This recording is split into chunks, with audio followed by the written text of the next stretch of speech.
Support for Entrepreneurs Enigma and the shows in the Marketing Podcast Network is provided by Active Campaign. If you're looking for a way to grow your business, you need to check out Active Campaign. It's a powerful marketing automation platform that can help you increase your sales, improve your customer service, and build stronger relationships with your customers. With Active Campaign, you can create and send email campaigns, manage your leads and customers, create landing pages, set up automated workflows, and track results, all on one approachable platform. Active Campaign has more than 10,000 five-star reviews on G2 from happy users. Preview Me is one. They're a B2B software company that uses Active Campaign to send their prospective customers highly visual and personalized emails as they progress through the CRM stages, such as completing a demo. This has increased their click-through rate 96%. If you're serious about growing your business, you've got to check out Active Campaign. Try it today for free and see how it can help you achieve your goals. Now, for a limited time, Active Campaign is offering you, the listeners of Entrepreneurs Enigma, a chance to double your contacts for free when you sign up at activecampaign.com/activate. That means if your email list is 10,000 contacts, you only need to pay for 5,000, or you can pay for 10,000 and get an extra 10,000 totally free. Personalize your customer experience. Do it with automation. Like the 185,000 businesses that have an Active Campaign. Go to activecampaign.com/activate to sign up today. activecampaign.com/activate. Terms and conditions apply. Entrepreneurs Enigma is a podcast for the ups and downs of entrepreneurship. It's got the wins and the fails that we all face being entrepreneurs, how we learn from adversity. Every week, I talk to a different entrepreneur with a story to tell. I'm Seth Goldstein. Come with me on the journey. This is Entrepreneurs Enigma. Let's get started.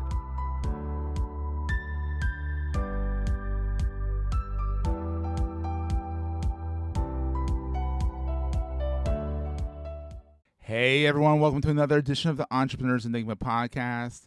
I'm Seth, as always, and I'm here with Shana Francesca. And can you say the name of your company? Because I'm going to screw it up. It's okay. Consonate at consonate.world. So she Yes. took it upon herself to get one of those cool suffixes. Right. Exactly. Yeah. I didn't want to screw it up, and I was like, consonate. Yeah. It's okay. It's better safe than sorry. Anyhow, Shana is a life designer, a life coach, a writer, a speaker. And we met on Podmatch, which was really cool. I tried this out because I don't really have a problem getting people on the podcast, but I was like, let me try this out. And Shana popped up as a match. And I'm like, oh, she sounds interesting. Let's talk. So we talked beforehand. And guess what? She's dull. No, she's very interesting. Super dull. There's nothing interesting about me at all. Nothing. You should see her about page. It's a long bio of stuff, So Shana, how's it going? Good. Now that we're on here. I know. Technical issues aside. Technical issues. Oh my goodness. We had some technical issues. Did us dirty. It's what we call Murphy's Law when it comes to podcasting. All that good stuff. But in the end, that's the podcasting. This is not NPR. This is This is fun. We enjoy it and all that. Yeah. So what is life design? Let's talk life about that. design. Yeah, life design is about intentional living and leadership. And I phrase it that way specifically because whenever I say intentional living, people's minds insist on going to one specific place. Their minds typically go to their personal life, right? That makes sense, yeah. But we are living while we're working, right? Well, we sometimes feel like we're dead. We don't feel that way. It doesn't feel that way, which is why I phrase it intentional living and leadership, because the intentional living part is for all of us, and the leadership part is for all of us. And I want people to be able to see that connection between those two things. And that's what my work is about, because even if we don't lead a company or we don't lead a team or any of those things, we still lead ourselves. Yes, right? Absolutely. And it's really important to see it that way. And so life design is intentional leading and leadership and living. So on your website over at consonate.world, you have a bunch of different stuff. It looks like you do some interior design for the office and for making it intentional. It's intentional. It's not just your computer on a desk. It's meant to be intentional life. Meaning you're living life with a purpose, which I really liked. It was kind of it's not this kind of all thought-provoking, all in the brain, hoo-ha, that kind of stuff. It's everything. It's everything. The Literally nuance of being alive. The nuance of being human and being alive. Isn't that fun? Yeah. That's cool. Yeah. So how long have you been at this for? So I've been an interior designer for 17 years, and my That's all. interior design Jeez. work, yeah, I know, that's it, just a few years. And then my interior design work is what led me to my life design work, because many of my clients, like one of my clients is the head of neuroanesthesiology at UPenn, and he was telling everyone that I was his interior designer and life coach. Ooh, And he branded you. He branded you. But see, there always was this aspect of coaching to my work. I just didn't recognize that other people saw the value in it. I saw the value in it. I just didn't know that they captured it quite so clearly. Yeah. Right. And the minute that someone vocalized that and recognized it in a way that I was like, oh, they do see it. Oh, you're on to something. Yeah. Then I was like, okay, so I can continue to build on this aspect of my work, because I can only work with so many people as an interior designer, right? And I can I train other designers below me, kind of continue in this work, but it's a whole mind shift, right? So to be able to train someone as a life designer and do interior design work for me takes like 2 to 3 years of training. Wow. Right? Because it's first a mental shift, and then it's a design shift. And it's like a retraining of how you look at what interior design is, because interior design is, for me, it is a reflection of who we are internally, right? It's not meant to be, a function of marketing. It's not meant to be what you see on HGTV. It's not meant to be a regurgitation of somebody else's space. It's meant to be a mirror of who you are on the inside. And then it becomes even more nuanced when there's multiple people living inside of a home or working inside of a space, when you've got a corporate environment. When I've equal parts corporate clients and personal clients. Oh, that's awesome. And when it comes to all aspects of my work. And so there's this deep, like, okay, I'm only one person. I can only take on so many interior design clients, but I can lead workshops, speak at conferences, speak in front of corporations, speak in front of networking groups, all these things, and talk about intentional living and leadership and intentional interiors. And people to be able to begin to understand the nuance and the connection between all of those things in a much more powerful way, with a hell of a lot more people at the same time. We're going to take a quick break, hear from our sponsors, and get right back to the show. You may know you're listening to this show along the Marketing Podcast Network, but did you know there are other great shows on MPN to help your business? Christy Heiler hosts a fantastic podcast called Own It. Christy, tell us more about the show. Own It is all about celebrating women and non-binary advertising agency owners. We talk about buying out of the boys' club of advertising, because less than 1% of ad agencies are owned by women. And where can people subscribe? You can find the podcast at untilyouownit.com. We're also on the Marketing Podcast Network at marketingpodcast.net. And of course, you can subscribe wherever you get your podcasts. You heard her. Go subscribe. Right? Yeah, absolutely. It's incredible. Like, looking at what you're doing, that it's like when you think about interior, people don't think about interior design. Let's be frank. Most people don't. People don't think about interior design as something deeply important for their mental health. They do not. And yet there's studies that show that it is. Something behind feng shui. Yes. And there's even ancient practices of feng shui, and there's an Ayurvedic practice. The name just left my head as soon as we started talking about feng shui. It'll come up. It'll come back. Yeah. But there's an ancient Indian practice as well that I think predates feng shui, but please don't quote me on that. We won't. It's only being recorded, but we won't quote you on it. Right. But these ancient practices talk about our orientation to our space and its reflection of the energy we're wishing to bring more of into our lives, and the way that we interact with our environment, and the way that we are, because as human beings, I think we continually forget that we are part of nature, and that we are part of an ecosystem, and that our environment is meant to be a reflection of that ecosystem. It's not meant to be this sterile,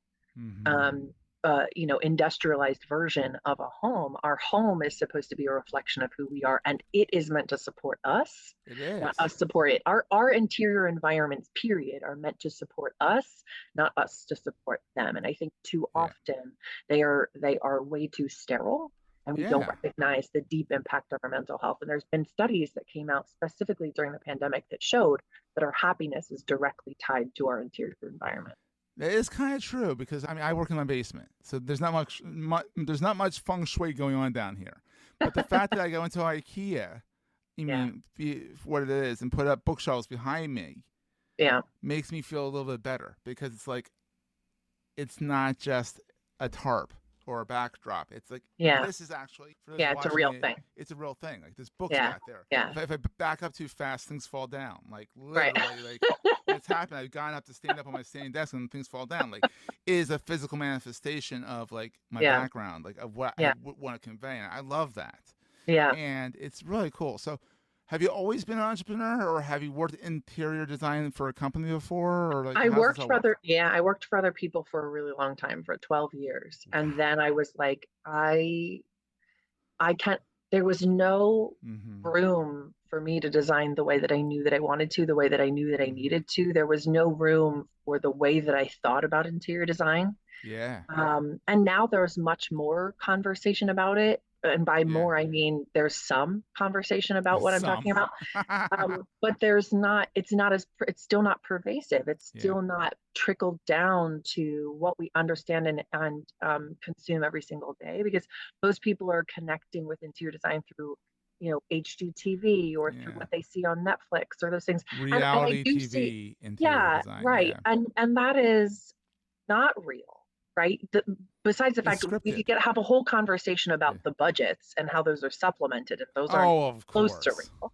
Number one. Number two is that oftentimes, because they're working within a tight schedule, there isn't deep nuance in the way that they're designing. They're also, because they're creating themselves as a design brand, they are creating a branded look rather than creating a unique look for every single client. And when you look at my portfolio on my website, every single project is very different from each other. And it's very, very different, because each person I work with is deeply nuanced and different from each other. And so it's not about me. I function as the mirror for my clients, reflecting who I see them as, whether we're having a conversation about intentional living and leadership, or we're talking specifically about their interiors. But part of intentionally living is the interior environment which you surround yourself with. So again, I always come back to all these things work together. They are in fact not separate, and in my mind cannot be separated.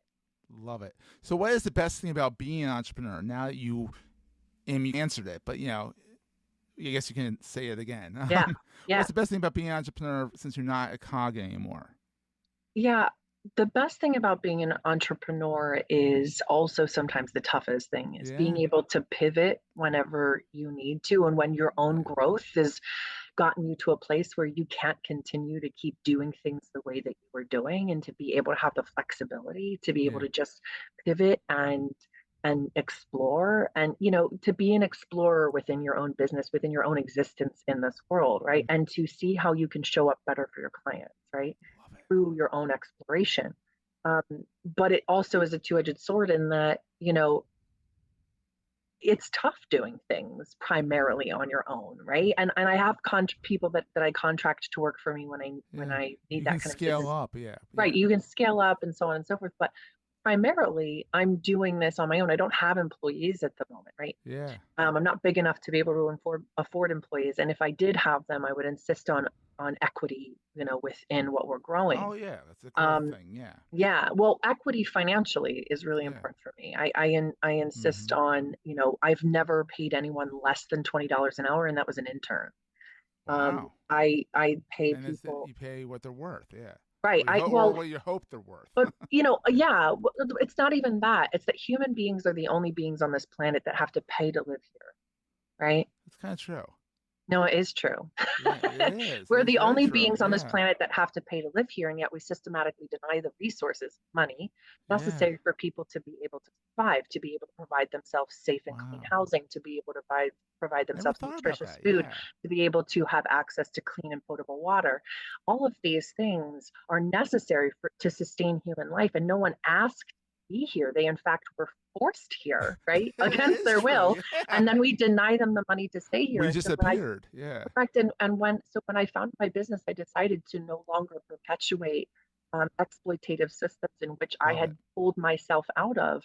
And so, I pay people, I can't afford to pay people more than $40 an hour at this point, but depending on what people are contract, how much Yeah. experience they have, and what they're going to be helping me with, I pay people typically between 25 and $40 an hour.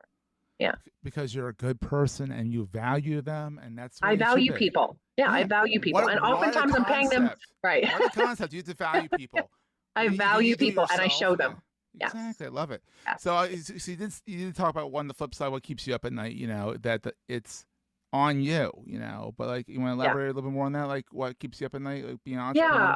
What keeps me up at night is that what I'm talking about is deeply nuanced. And so much of our world requires categorization and strict hierarchy and over reliance on a singular topic, right? To brand yourself. And what I'm doing is the antithesis of that,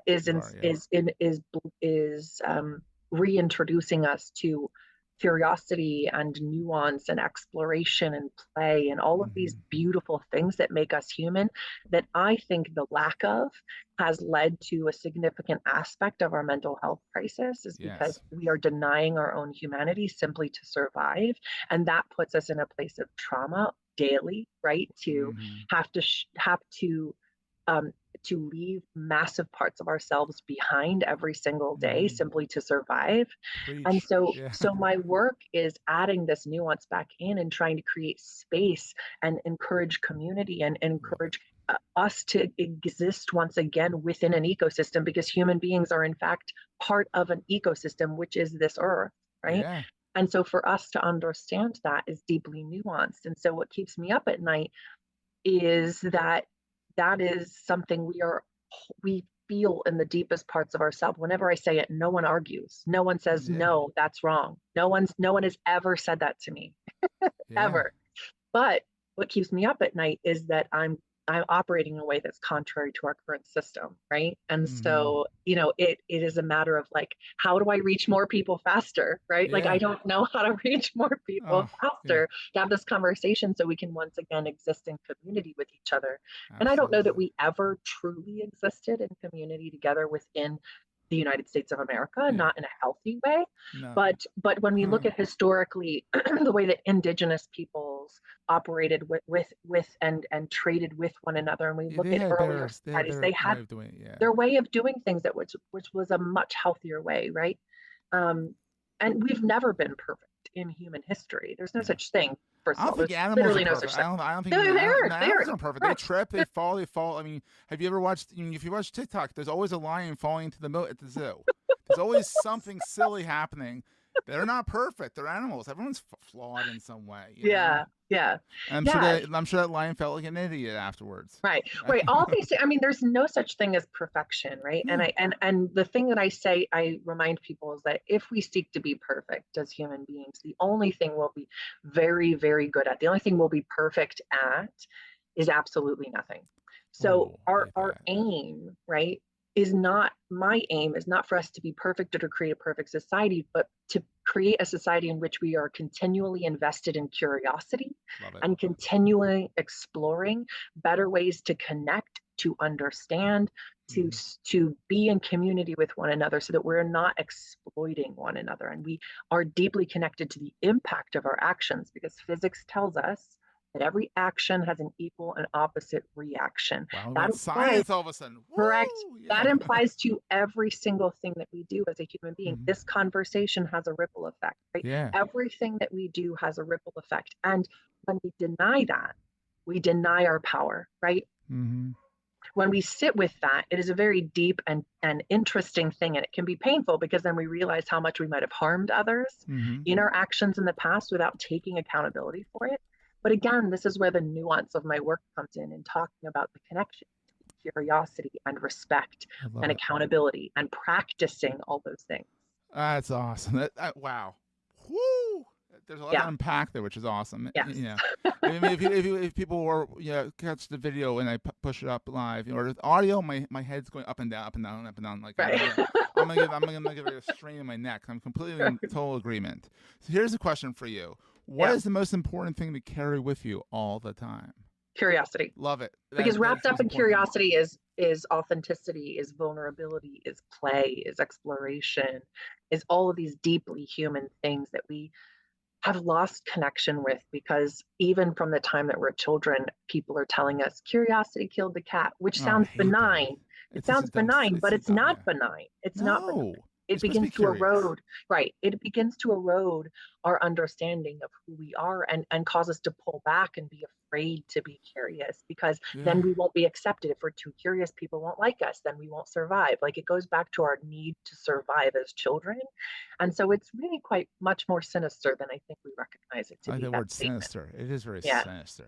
it is sinister. Yeah. It is, and sometimes, most of the time, it's not intentional. It's just No, of ingrained. course not. Correct. We've grown up that way. And so we, again, because our curiosity has been eroded, we are not leaning into asking ourselves, wait a second, is me Yeah. saying this thing actually true? Yeah. What is the grounding for this thing? Where did it come from? What did it do in my own life? What did it disconnect in my own life, right? Like, we have our curiosity has been eroded because of programming. Yeah. And so that, like, over and over again, we've been told the same things. And in order to survive and to be accepted in society, we have to just go along with those things. And so our curiosity is completely gone. Yeah. Technical term. Yeah. Yeah, exactly. A little raspberry. Raspberry? It's a raspberry. Yeah. Oh, yeah. Yeah, it's raspberry. Exactly. So Shana, where's your watering hole online? Where do you hang out the most? Oh gosh. So I spend a lot of time. You mean like in life, or where do I live? No, like online. Where can people connect Oh, with where you do I the live? most? Okay. Yeah. So where do people connect with me the most is typically through LinkedIn or TikTok. believe it or not. Ooh, that's I love me some TikTok. Also, don't be a stranger. Yeah. Yeah. If you follow me on TikTok, don't be weird about it. Don't just Don't be creep on it. lurking. Right, because people hi, lurk yeah. and then will in real life comment about the fact that they watched a TikTok. Like, they'll talk about a specific TikTok, something I didn't post anywhere else, because what I post on TikTok doesn't show up anywhere else. And they'll comment about it in real life, but I know for a fact they don't follow me. And I'm like, wait a second. So you creep on my TikToks. You just talked about my TikTok, but And they you have don't no actually. idea. I know they have no That's idea because hilarious. they forgot that they. Yeah, I saw her somewhere, exactly. So LinkedIn, Yeah. TikTok. We'll have all the links in the show notes. On TikTok, it's just Shana Francesca. It's easy. It's easy. Of course, spelling Francesca, it took me like 5 or 6 times to type it out, but it's an Italian name. Go figure. Yeah. And they can find you at consonate.world, which I will Yes. put in the show notes as well. Yeah. And reach out, say hello. She does not bite. She's very nice. Yeah. And we'll see everyone next time. That was a great show. If you're enjoying Entrepreneurs Enigma, please review us in the podcast directory of your choice. Every review helps other podcast listeners find our show. If you're looking for other podcasts in the marketing space, look no further than the Marketing Podcast Network at marketingpodcasts.net.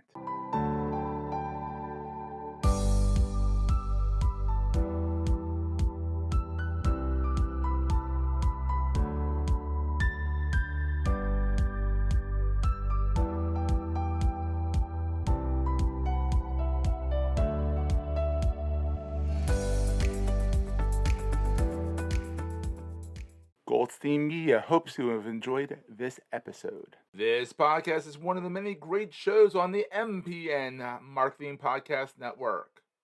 You may know you're listening to this show along the Marketing Podcast Network, but did you know there are other great shows on MPN to help your business? Matt Bailey hosts a fantastic podcast called The Endless Coffee Cup. Matt, tell these fine folks what they'll get when they listen. At Endless Coffee Cup, we go beyond the headlines with a regular discussion of marketing news, media, and culture about our complex digital lifestyle. Of course, with my emphasis on education, I have great guests from all over the world that share their stories, giving listeners unique insights into their experiences and expertise. Sounds super useful. Where can people subscribe? They can go to my website at sitelogic.com or find the show at marketingpodcast.net. Or hey, we're everywhere, wherever you get your podcasts. You heard him. Go subscribe. This podcast is heard along the Marketing Podcast Network. For more great marketing podcasts, visit marketingpodcasts.net.